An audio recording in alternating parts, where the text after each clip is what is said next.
জীবনে আমরা কত কিছুই না করি, তা কাউকে দেখানোর জন্য না, সবটাই করি নিজের মানুষগুলোর জন্যই। দিনের পর দিন পরিশ্রম, নিজের ইচ্ছাগুলো চাপা দিয়ে দায়িত্ব কাঁধে তুলে নেওয়া। তবুও একদিন যদি সেই মানুষটাই বলে দেই, তুমি আমাদের জন্য কি করেছো, কিছুই করুন,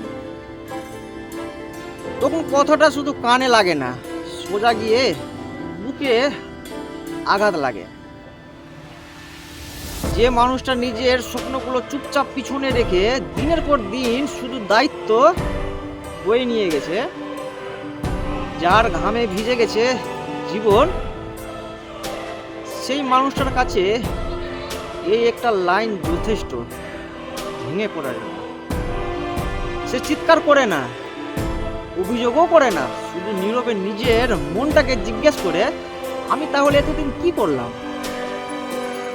এই কথাটা সবচেয়ে বেশি আঘাত করে, কারণ এটা শত্রুর মুখ থেকে না, নিজের মানুষগুলোর মুখ থেকেই আসে।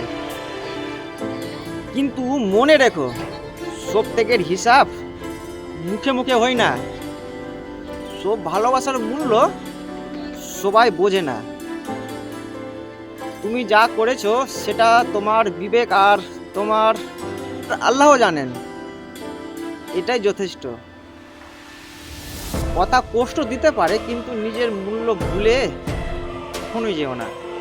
একদিন সময় সাক্ষী দেবে, কে কিছু করেনি, কে আর কি সব দিয়েছে, শুধু সময়ের অপেক্ষা।